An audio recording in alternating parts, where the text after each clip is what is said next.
Les damos nuevamente la bienvenida a este evento. Damos paso a la mesa 2, acceso a la información y derecho a la verdad. Cedo el uso de la voz a nuestra moderadora, Guadalupe Itziguari Hurtado Bañuelos, directora general adjunta de los servicios de apoyo del INPI. Adelante, por favor. Muchísimas gracias. Muy buenas tardes a todas y todos. Qué gusto que nos están acompañando el día de hoy en esta segunda mesa. Es para mí un placer presentar a los integrantes de este presidium. El día de hoy nos está acompañando como panelista Alejandro Encinas Rodríguez, secretario de Planeación, Ordenamiento Territorial y Coordinación Metropolitana de la Ciudad de México.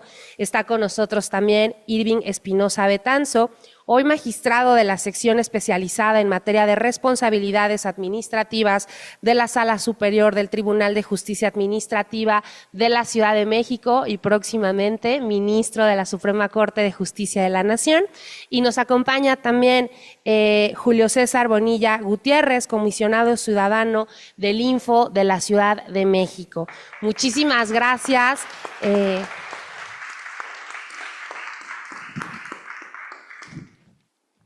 Muchísimas gracias a los panelistas el día de hoy en esta mesa Acceso a la Información y Derecho a la Verdad.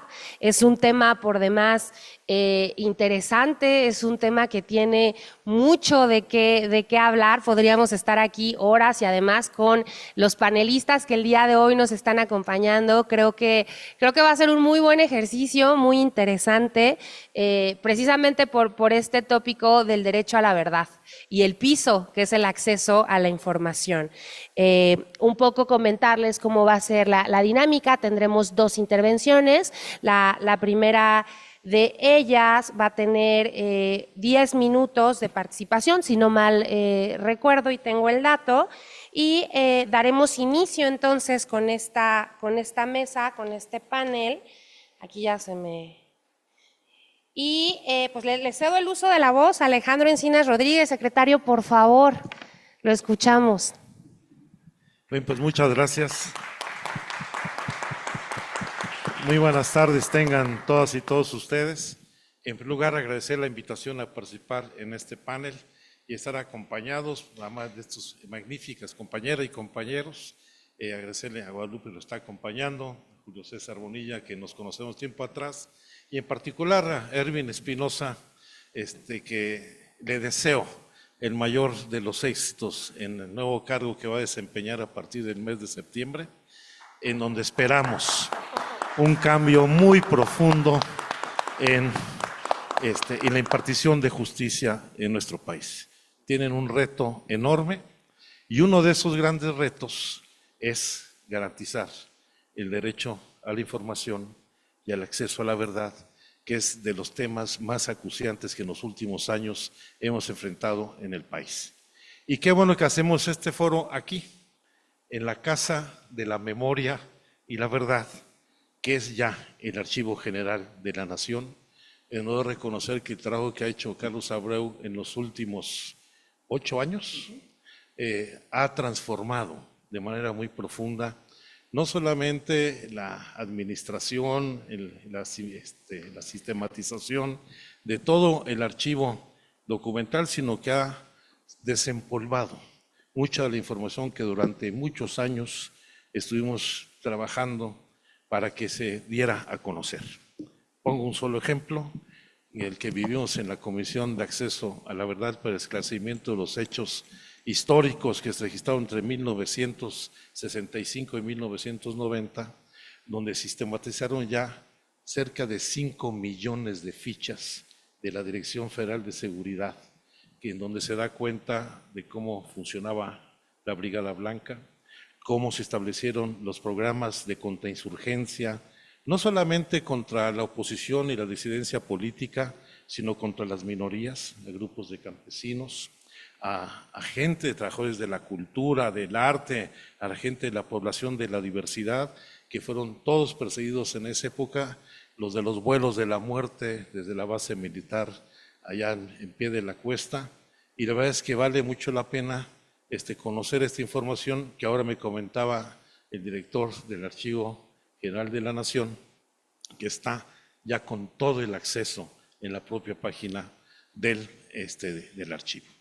Y creo que es muy oportuno hacer una reflexión sobre los temas de acceso a la información y el derecho a la verdad, que tenemos una larga data de experiencias, pero que hoy se encuentra en un momento de inflexión en la redefinición de cómo se van a generar los nuevos instrumentos institucionales para ejercer este derecho.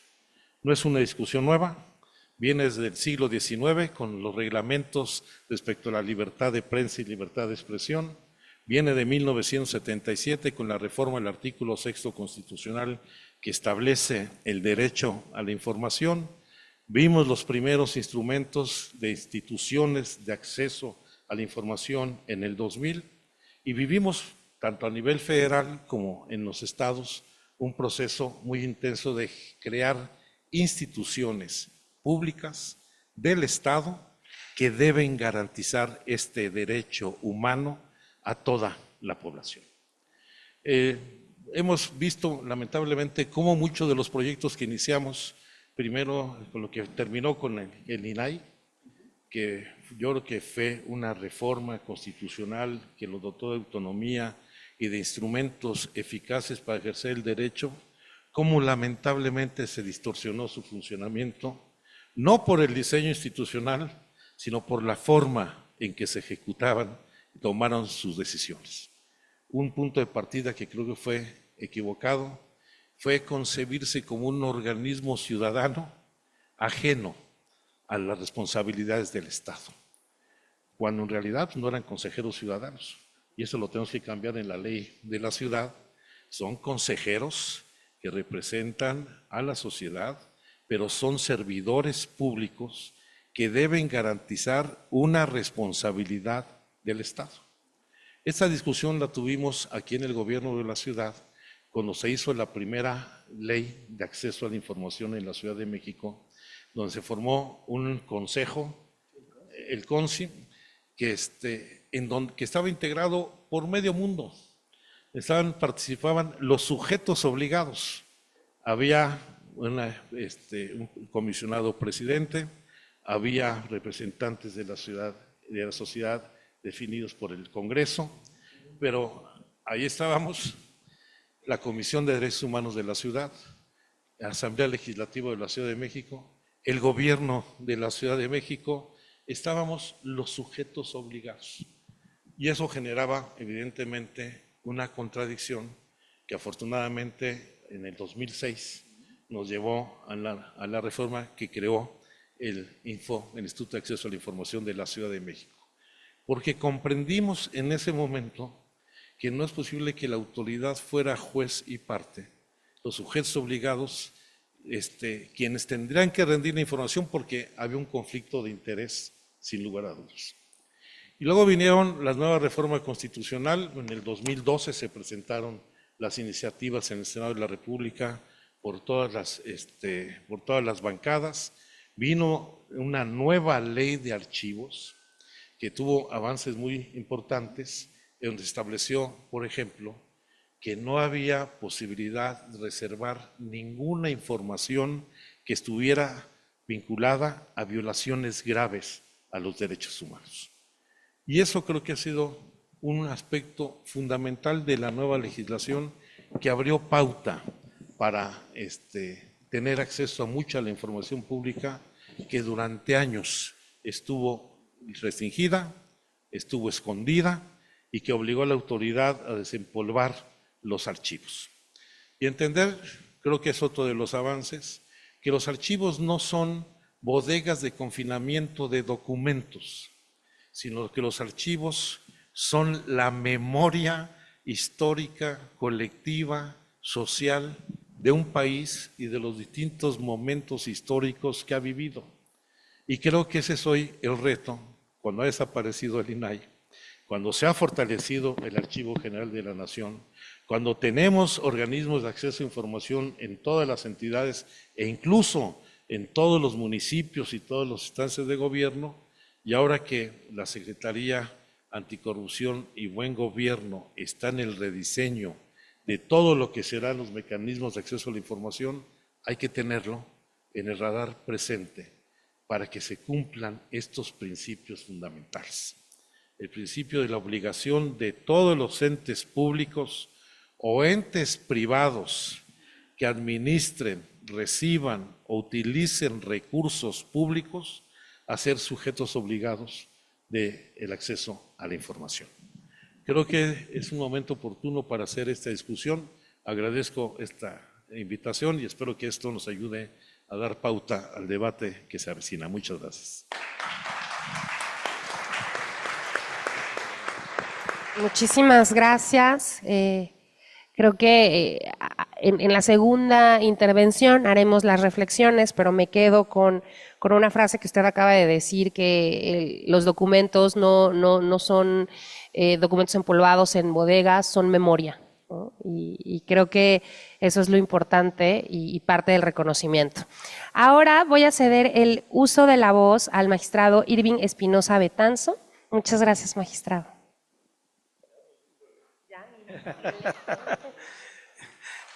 Gracias. Gracias, muy buenos días. Pues nuevamente agradeciendo la oportunidad de estar en esta mesa. Yo le hubiera cedido mi tiempo al licenciado Alejandro Encinas para que nos siguiera explicando, porque la verdad es de que es un privilegio, además de estar con un político, un luchador social, alguien que representa en carne viva la transformación que ha vivido nuestra ciudad y nuestro país, y la verdad es que sí es un privilegio. Muchas gracias también a mi querido amigo Julio Bonilla por estar aquí y a nuestra moderadora Guadalupe. Fíjense que cuando me invitaron a este panel, normalmente siempre traigo algo escrito y a veces termino por no ocupándolo, me sirve de referencia, pero voy a empezar por el final porque voy a retomar algunas de las consideraciones que dijo el licenciado Encinas. Y hay algo que para nosotros los abogados no debiera de pasar inadvertido. Si nos vamos hasta la última diapositiva, fíjense, resultaba casi ineludible cuando yo estuve viendo qué había resuelto, en qué sentido se había pronunciado la Corte sobre el derecho a la verdad. Hay incluso unos cuadernillos de jurisprudencia que hablan sobre el derecho al acceso a la información y el derecho a la verdad, pero hay ahí unos datos importantes y sin lugar a dudas algo que pues no podía pasar desapercibido era la correlación de lo que dijo la Corte con un evento que casualmente el licenciado Encinas conoce de manera perfecta. La Corte señaló en una jurisprudencia que ahí se los referí, el registro digital es 20-28-878, derecho a la verdad y derecho a una respuesta judicial efectiva a favor de las víctimas del delito, su cumplimiento a través de una sentencia condenatoria. En términos generales, la Corte señaló que la verdad es un reconocimiento del sufrimiento de las víctimas y no solamente una decisión de adecuación típica, que consiste en la entrega de un relato correspondiente con los hechos suficientemente probado y surgido de una investigación exhaustiva y diligentemente conducida. Fíjense, y luego dice, la verdad no es cualquier versión. Las explicaciones para los hechos inconsistentes con la evidencia disponible o producto de una selección o interpretación arbitraria de la misma no satisfacen el derecho a la verdad. Y pues casi de forma natural, la respuesta fue al caso Ayotzinapa, la mal llamada verdad histórica, en donde se generó una versión de una verdad que no correspondía con los hechos. Fue una construcción, como lo dijo el propio licenciado Encinas, una construcción de una verdad elaborada desde el gobierno federal para encubrir los hechos y legitimar e imponer la versión oficial de la incineración de los estudiantes en el basurero de Cocula, con un fin determinado: darle carpetazo, concluir la investigación. Y la verdad, sin lugar a dudas, está directamente vinculada con el acceso a la información, pero a final de cuentas con un fin que tiene todo Estado: garantizar la justicia. Sin verdad no puede haber una justicia que satisfaga a las personas. Y es por eso precisamente que ese gran embrollo que se generó, desconozco yo aquí, yo por eso decía que le daba mis minutos a licenciado Encinas, pero lo que sabemos desde la parte ciudadana es que el gobierno, que en ese momento tuvo conocimiento de este evento trágico y que además marcó la vida y ha marcado la vida nacional, lo que menos ha generado es una verdad. Sí generó una versión de una realidad construida, artificial, una decisión, como dice la propia Corte, de adecuación típica, en donde se generó un relato que no corresponde con los hechos, que ni siquiera están suficientemente probados. El derecho a una respuesta judicial efectiva debe de entenderse como la determinación de los hechos en la vía penal, que constituye una explicación suficiente y satisfactoria sobre los hechos victimizantes y por tanto debe erigirse como una explicación congruente y respetuosa de los mismos. La conexión más relevante que tenemos del derecho a la verdad con el derecho de acceso a la información, desafortunadamente, es que durante mucho tiempo las autoridades han negado esta información a todas las personas, incluso hasta de manera sistemática. Y uno de los problemas, precisamente cuando se discutía las reformas a los órganos constitucionales autónomos en términos generales, entre ellos el INAI, no tenía que ver con un problema de carácter normativo, que era lo que se refería el licenciado Encinas. No tenía que ver con un problema del diseño normativo, sino con una mala praxis. Y bueno, pues el mejor ejemplo pues son las respuestas que durante mucho tiempo dio el propio INAI. Si nos vamos a un tema mucho más profundo, el problema de la reforma al Poder Judicial derivó de una mala praxis. Digo, para quienes durante mucho tiempo sosteníamos que era necesaria una reforma profunda al Poder Judicial, señalábamos que no era un problema de carácter normativo, era un problema de carácter práctico, de las malas prácticas judiciales que desafortunadamente se reproducen una y otra vez en los órganos jurisdiccionales de carácter local. Tráfico de influencias, conflicto de interés, la corrupción, las relaciones familiares. Bajo esa consideración, todos debemos de considerar que, regresando al tema, el derecho al acceso a la información está íntimamente relacionado y vinculado con el derecho a la verdad.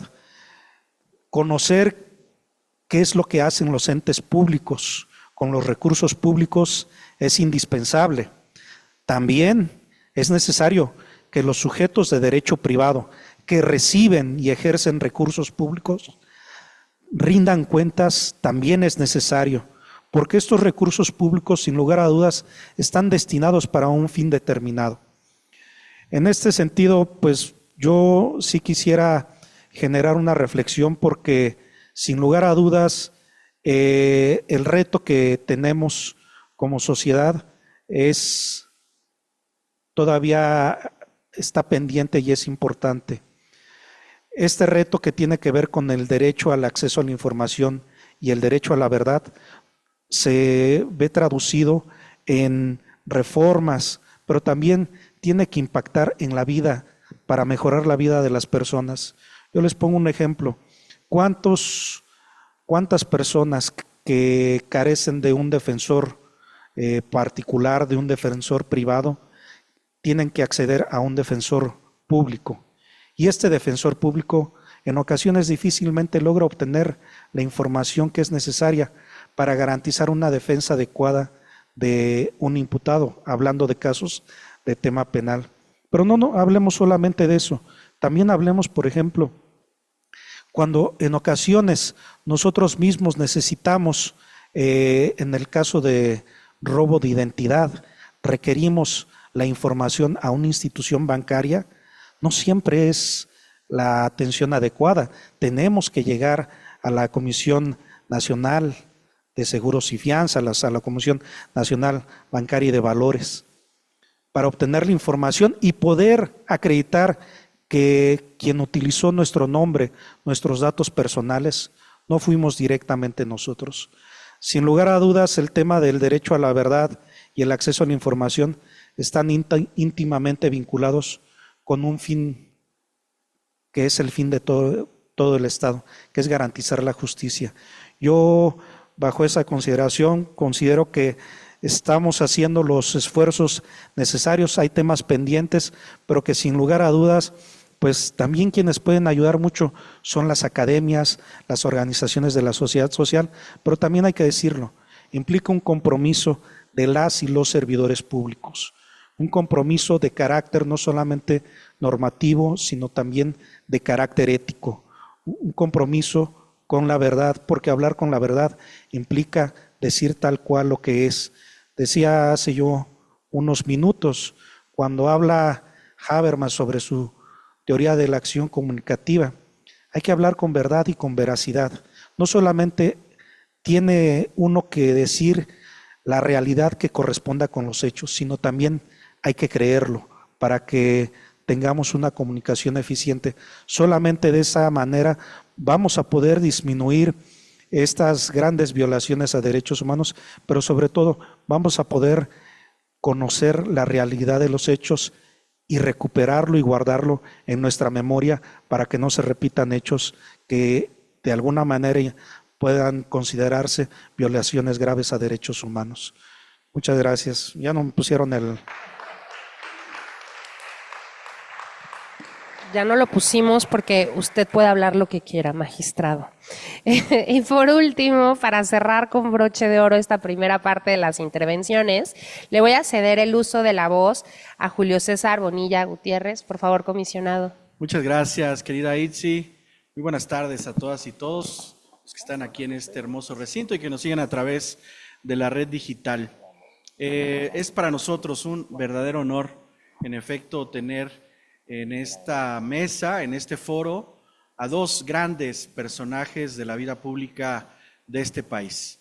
Pero como ha dicho mi querido amigo Irving Espinosa, uno que ha sido no solamente testigo, sino constructor, activista de este largo camino a la democracia en México, que ha sido Alejandro Encinas.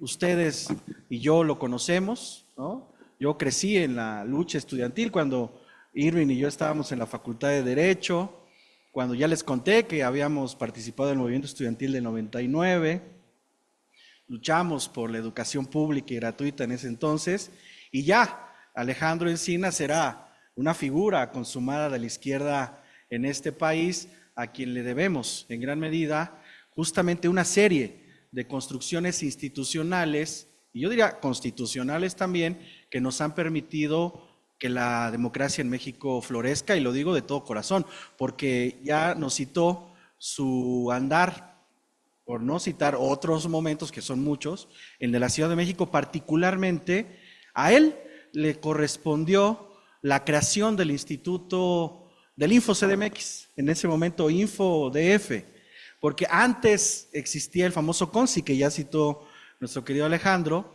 en la época de la jefatura de gobierno de nuestro querido presidente Andrés Manuel López Obrador, pero cuando él lo releva, en realidad a quien le toca la construcción institucional del Info es Alejandro Encinas. Y es gracias a él que tenemos Info Ciudad de México en realidad, porque es a partir de ahí que la Ciudad de México, ya hace 19 años, Alejandro, este año cumplimos 19 años en materia de transparencia, acceso a la información pública, rendición de cuentas, combate a la corrupción, buen gobierno. Bueno, ya hemos ido sumándole a las variables de la transparencia muchos ejes, incluido hoy el de archivos, que nos permite ser lo que somos en la conversación democrática del país. Y bueno, qué decir de mi querido amigo Irving Espinosa, hoy magistrado y ministro electo, con quien tengo la fortuna de también caminar ya hace algunos años en la lucha por la transformación de este país desde las calles, en este caso desde la Universidad Nacional Autónoma de México.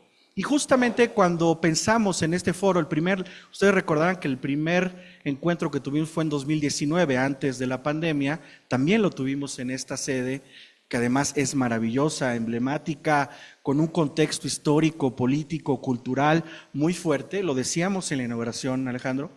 Y le digo a Alejandro porque me permito también compartirles que él me lo pidió y me costaba mucho trabajo, como me cuesta hablarle a personas de su talante, pero lo logré y hemos hecho varias cosas. Pero en fin, le decíamos a nuestra audiencia, Alejandro, que este recinto en realidad se ha convertido en una paradoja, porque en alguna época fue una cárcel con esta construcción panóptica, ¿no?, del eje central en el eje, la torre en el centro y los corredores de las celdas, que el Estado vigilaba a disidentes políticos, activistas sociales, artistas, a jóvenes universitarios. Bueno, si este recinto hablara, es un poco el recuento de cómo México fue construyendo paulatinamente su democracia tal cual hoy la conocemos.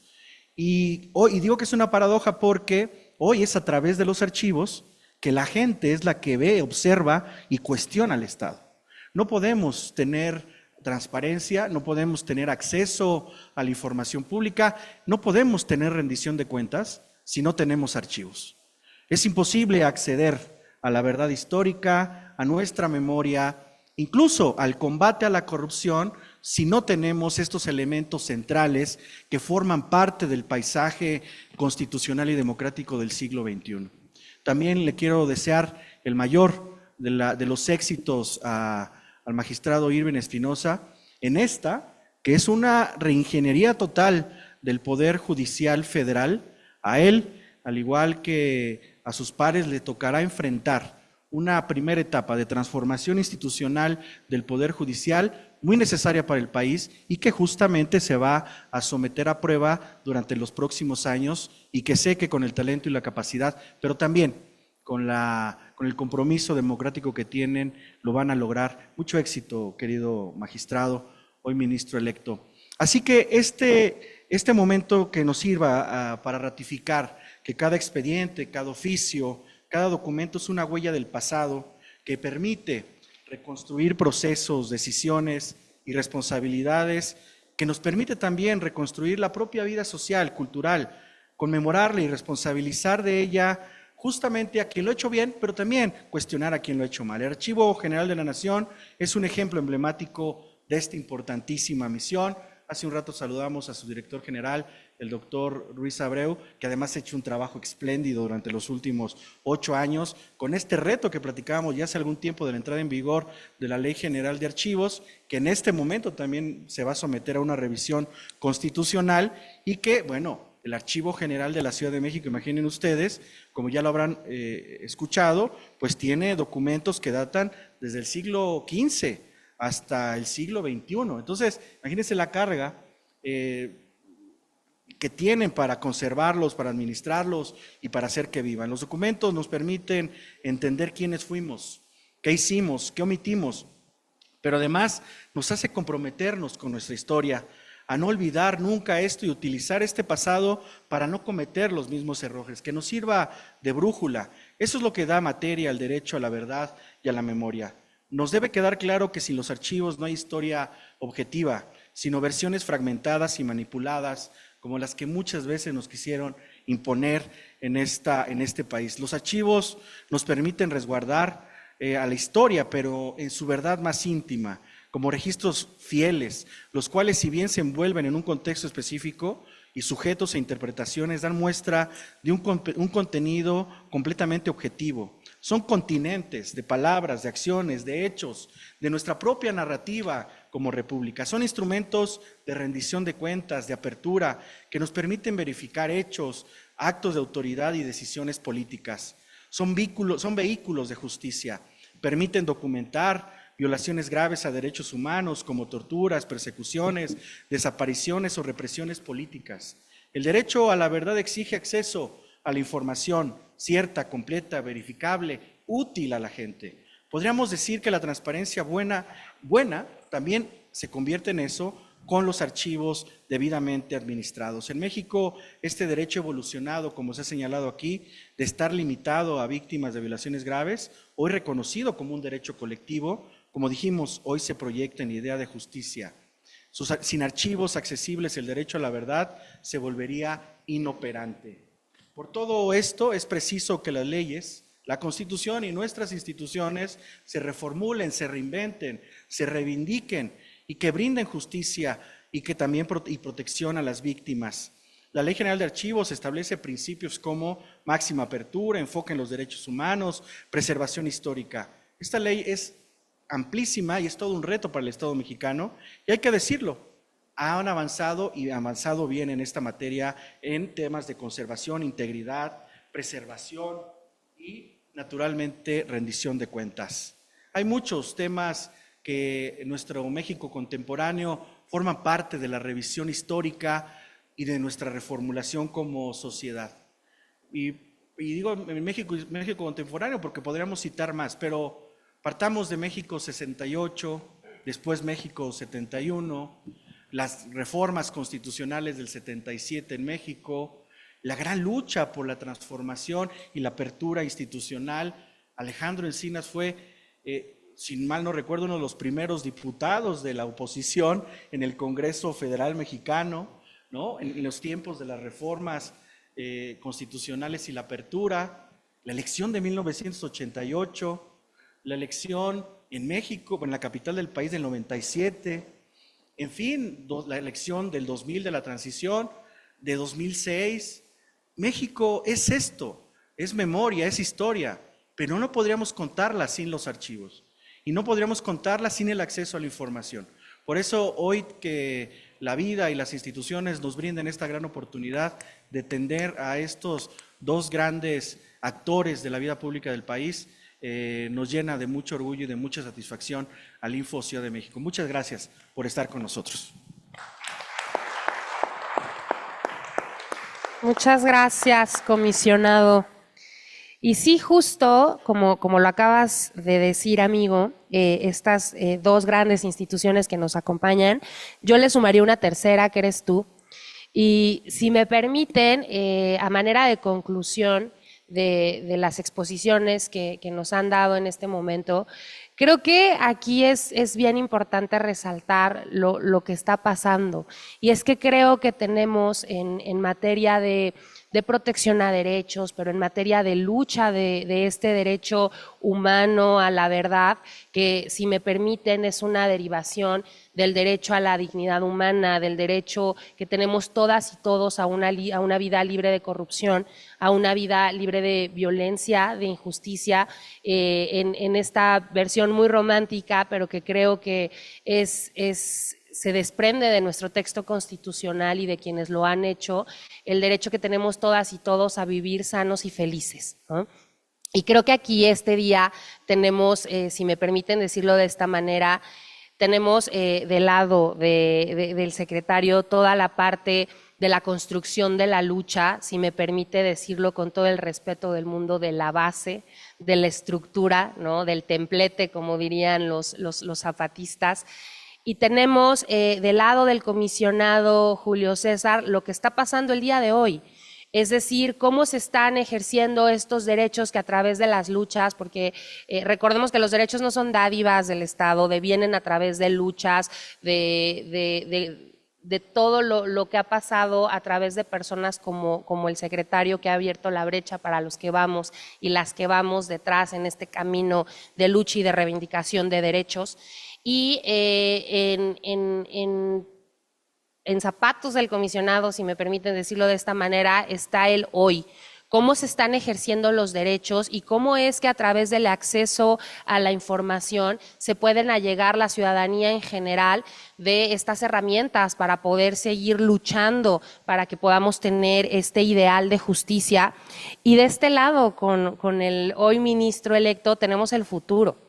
¿A dónde vamos? ¿Cuáles son estas... ¿Cómo se van a interpretar en esta nueva realidad, en esta nueva corte? Se lo decía hace un momento, ha sido un proceso por demás interesante, por demás reflexivo, por demás justo y por demás necesario lo que pasó en nuestro país en torno a la elección de las y los ministros de esta nueva corte. Entonces, en sus zapatos, magistrado, ministro electo, están las nuevas interpretaciones, está la nueva forma de delinear y de ver el derecho. Entonces, qué orgullo y qué emoción poder escuchar el pasado, el presente y lo que se viene, ¿no? Y a partir de esto y de las intervenciones que ustedes tuvieron, a mí me surgen estas dudas. ¿De dónde venimos, dónde estamos y hacia dónde vamos en materia de la protección y el reconocimiento, que eso es bien importante, el reconocimiento del derecho al acceso a la información? Porque hoy lo podemos comentar como si siempre hubiera estado, y no es cierto. No siempre ha estado, y permítanme decirlo de esta manera, aunque tengamos ya antecedentes históricos, este derecho se construye todos los días. Tan es así que estamos en un paradigma de la nueva creación o la nueva vista de nuevas instituciones que van a proteger este derecho a las y los ciudadanos, y que creemos que a través de las transformaciones que se están dando en la vida democrática de nuestro país, se ve bien, pinta bien, y esperemos que así sea, ¿no? A todos deseamos que a este país le vaya bien. Entonces, a partir de eso, me gustaría muchísimo escuchar sus reflexiones finales de esta mesa. Me pidieron que fueran de 5 minutos, pero yo creo que por cómo está integrado este panel, reitero, tárdense lo que quieran, que esto es, la verdad es que para mí, y lo veo en el público, y espero que las personas que nos estén siguiendo a través de las redes sociales del instituto puedan estar gozándolo igual que nosotros. Entonces, les cedo el uso de la voz, secretario. Bien, muchas gracias. Bueno, yo retomaría una frase que dijo Irving respecto a por qué fracasó el INAI. Dijo, fue un asunto de operación, no de la norma. Yo creo que había un muy buen diseño institucional, pero ahí, lamentablemente, la condición humana dio al traste con un proyecto institucional de largo plazo que hoy está redefiniéndose. Y creo que en eso jugaron un papel dos factores importantes. Uno, un mal entendimiento de las implicaciones de lo que es otorgarle a un órgano autonomía constitucional. El hecho de otorgarle a una institución autonomía constitucional no significa que es un órgano independiente del Estado mexicano. Los órganos constitucionales son instituciones del Estado mexicano y tienen la responsabilidad de todos los servidores públicos para cumplir con los mandamientos que marca la ley. Y un segundo factor fue esta prevalencia de una visión patrimonialista de los cargos públicos. Miren, basta echarle un ojo de cómo en el INAI se repartían de manera proporcional las plazas, los puestos, los choferes, los recursos. Ese mal endémico que todavía traemos del ADN priista del viejo régimen, creo que le dio al traste al INAI. Y creo que nos faltó en la ley un instrumento, que es el de la fiscalización a los órganos autónomos. ¿Quién fiscaliza a los fiscales, por decirlo de alguna forma? Porque creamos órganos autónomos sin contrapeso, sin ningún mecanismo real de rendición de cuentas. Porque aunque fueran a presentar informes al Senado de la República, estos no eran informes, no solo de gestión, sino también del desempeño que tienen esas instituciones. Y creo que son de los temas que tenemos que revisar. Segundo, no basta tener una buena ley o instituciones garantes de un derecho. También tenemos que fortalecer la cultura dentro de los servidores públicos para garantizar el derecho al acceso a la información y el derecho a la memoria y la verdad. Porque mucha de la información en los archivos ahí está. Y los propios funcionarios que conocen su existencia las mantienen resguardadas. Les voy a poner un ejemplo.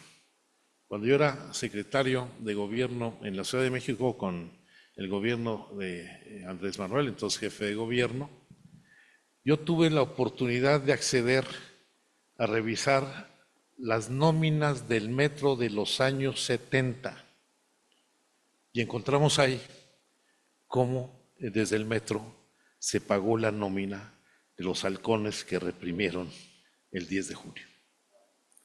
Y estuvo guardada ahí años. Estoy hablando yo del 2004, más o menos, cuando esto sucedió.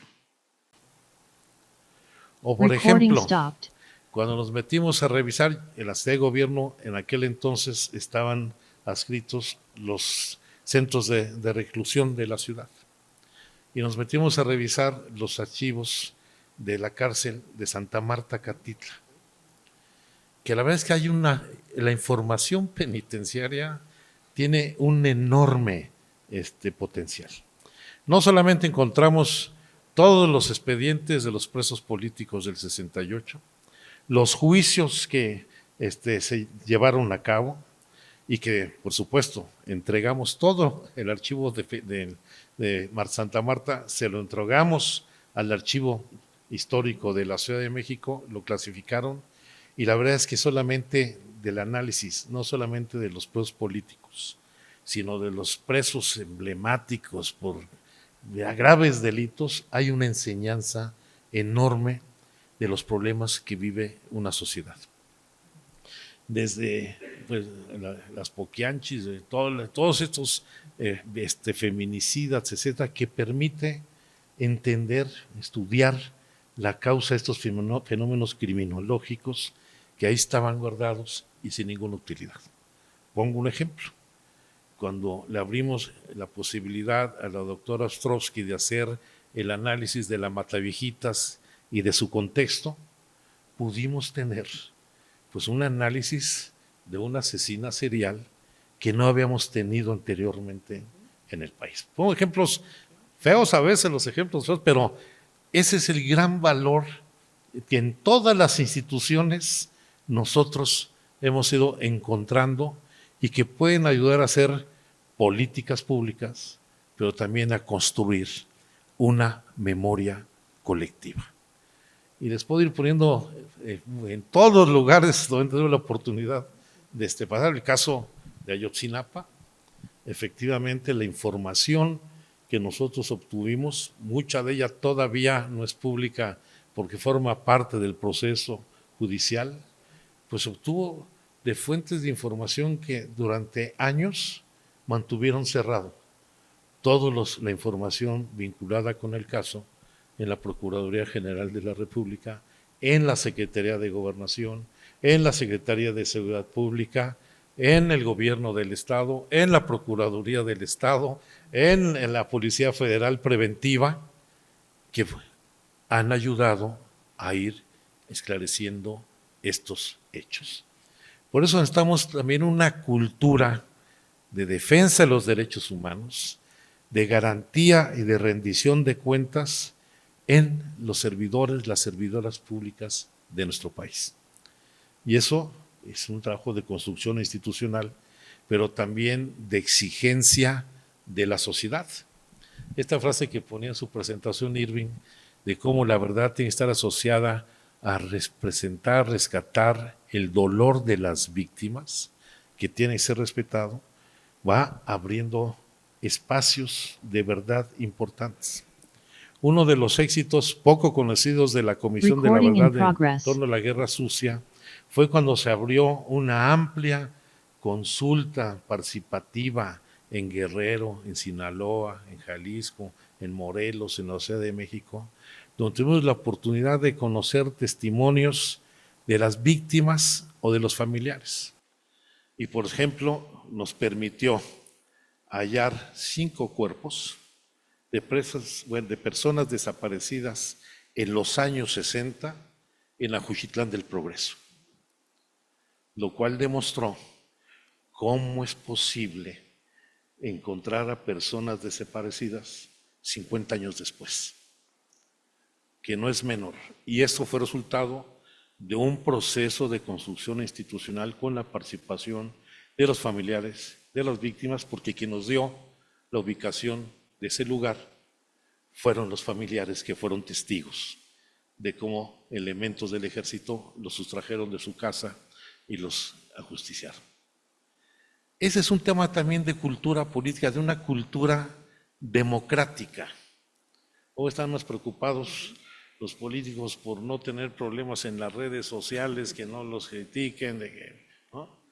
Es un asunto, un gobierno que se precie de ser democrático debe garantizar y ejercer los derechos a la libertad de expresión, el derecho a la memoria, al derecho a la verdad, el derecho a la reparación del daño y el derecho a la no repetición de los hechos que han dañado a la sociedad.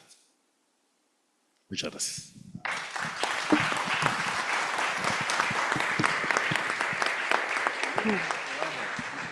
Muchísimas gracias, secretario Alejandro Encinas. Y ahora voy a dar paso a las reflexiones finales del ministro electo, Irving Espinosa Betanzo. Por favor.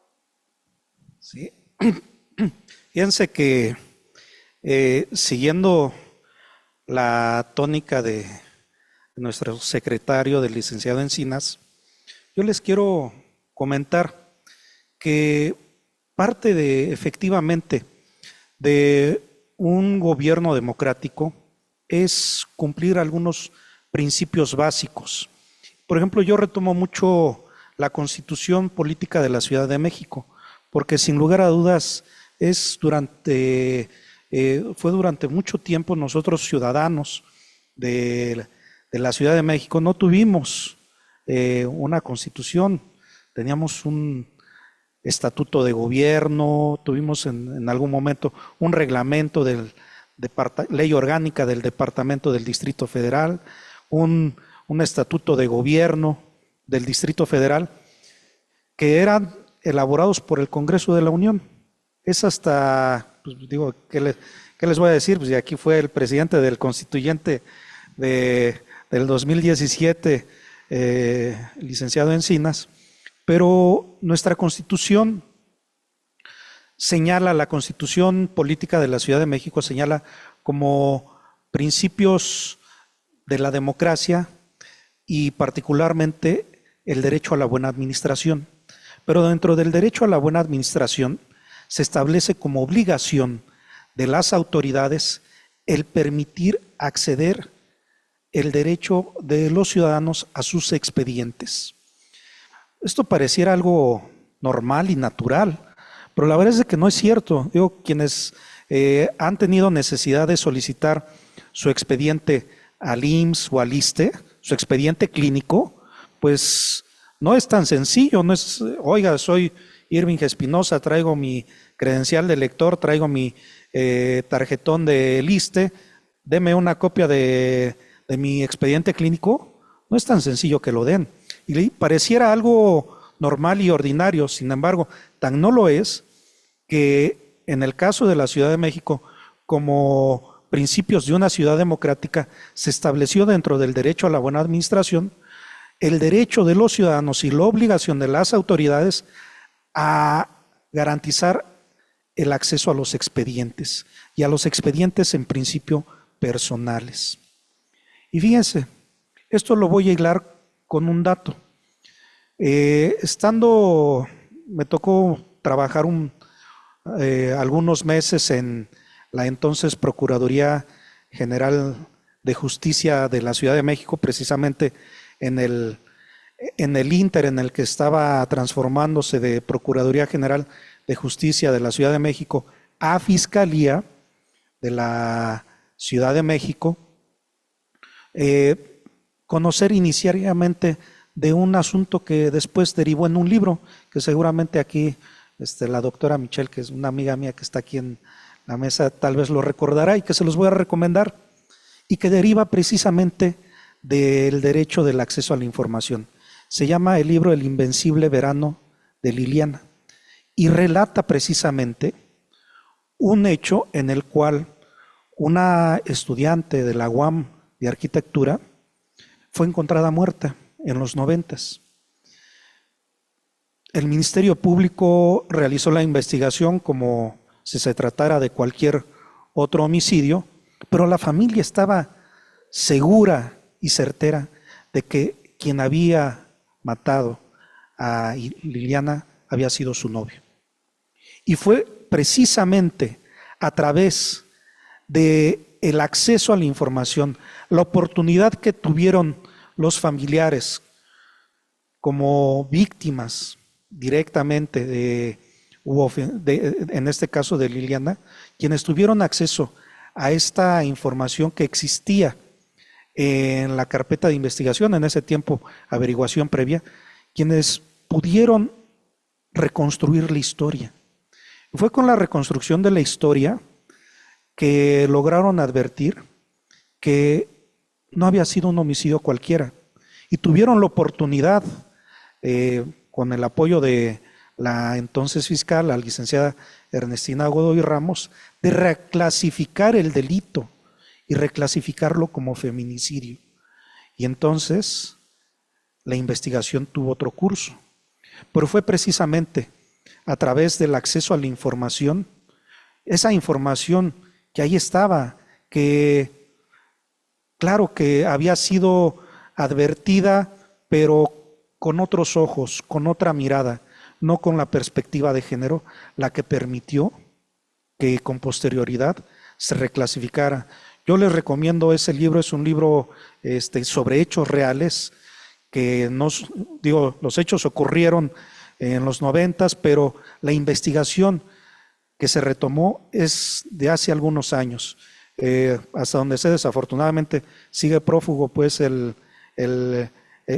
la pareja sentimental de Liliana, pero sin embargo es precisamente ese acceso a la información lo que le permitió a los familiares encontrar la verdad. Una verdad que sin lugar a dudas era totalmente distinta a la que construyó el Ministerio Público. Algo que parecía que algo fortuito, entraron a su casa, la mataron y ya. Resultó que no era así. Claro que el acceso a la información lo que garantizó fue la verdad, y lo que se está protegiendo en este caso es obtener justicia para las familias de estas personas. Entonces yo creo que estos son ejemplos prácticos que nos permiten advertir la importancia del derecho del acceso a la información, del derecho a la verdad para obtener justicia. Ahí dejo mi comentario. Muchas gracias por estar. Gracias. Muchas gracias, doctor. Y para finalizar esta segunda mesa, dejo a cargo las reflexiones finales al doctor Julio César Bonilla Gutiérrez, comisionado ciudadano. Muchas gracias, Itzi. Pues bueno, ya es que hemos escuchado con mucha claridad diversas experiencias, pero también contextos sobre dos figuras clave para el entendimiento de nuestra democracia actual. De hecho, escuchándoles, a ver si por ahí está nuestro director de capacitación y también nuestra directora de vinculación, a ver si hacemos que juntos podamos escribir algo sobre estos relatos, que hay que dejarlo para consulta de la República. Nos lo merecemos, Alejandro Irving, me parece, todas y todos. Porque me parece que en el camino entendemos con mucha claridad ahora cuál es la relación que existe entre el acceso a la información pública y la transparencia con los archivos. La desclasificación de los documentos del 68, del 71, ¿no?, de los procesos democráticos que nos llevaron a la elección del 88. Imagínense ustedes, si hubiésemos tenido las boletas de 1988, que el pueblo de México hubiera tenido la posibilidad de hacer un recuento real sobre esas boletas, cuando quienes mandaban en aquellos días, ¿no? Decía nuestro querido presidente, los machuchones decidieron quemar las urnas y las boletas. ¿Por qué? Porque era parte de la constancia o de una constancia que pudiera haber revelado verdades en el futuro sobre lo que había acontecido verdaderamente en 1988 o que lo que aconteció y que todo el mundo conocemos, ¿no? Así lo quisieron hacer en el primer gran evento que vincula el acceso a la información pública con el derecho a la verdad, que fue desafortunadamente Aguas Blancas. Este lamentable hecho en la Sierra de Guerrero, donde ustedes saben que perdieron la vida campesinos que iban de la montaña a la capital a una manifestación, los para la policía y deliberadamente abren fuego contra los campesinos. Llega un disco, un cassette al despacho de Ricardo Rocha, me acuerdo, y es que Ricardo se atreve además a subirlo y publicarlo en cadena nacional. Y si no es esa constancia, no hubiéramos conocido verdaderamente qué sucedió en Aguas Blancas y después las comisiones que se crearon y tal. Pero ese tipo de documentos son los que nos vinculan con la memoria, la verdad y muchas veces con la reconciliación. Por eso también que esta mesa sea un homenaje, y lo digo con todo el respeto y la admiración que me merece Alejandro, a su trabajo con el caso Ayotzinapa.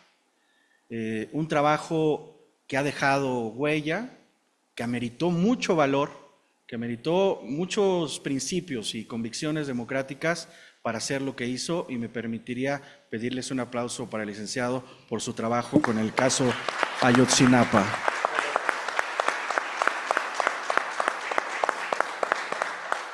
No ha sido sencillo, la construcción de nuestra democracia no ha sido sencilla, y por eso estamos hoy aquí discutiendo estos temas que, si me lo permiten, hace 15 o 20 años no podíamos ni siquiera tratar. Eran tabú, eran bloqueos, eran obscuridad. Hoy afortunadamente estamos en un momento diferente en la República. Hace falta mucho por hacer, como decía mi querido amigo Irving Espinosa, pero juntas y juntos lo vamos a lograr. Muchas gracias por acompañarnos. Muchas gracias a ustedes. Muchísimas gracias. Muchísimas gracias a nuestros panelistas, muchísimas gracias a todas y todos ustedes que nos acompañaron, tanto en esta sala como a través de las redes sociales del instituto. Y ahora les vamos a dar unos reconocimientos.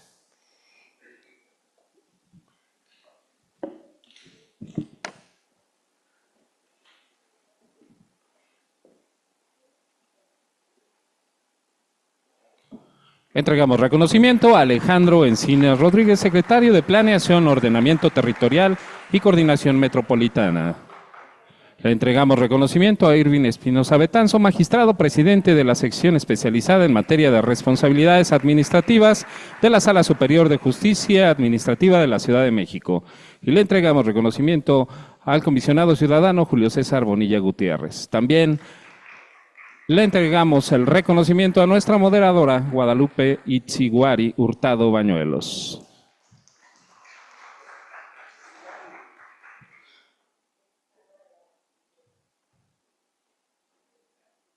Les brindamos un fuerte aplauso.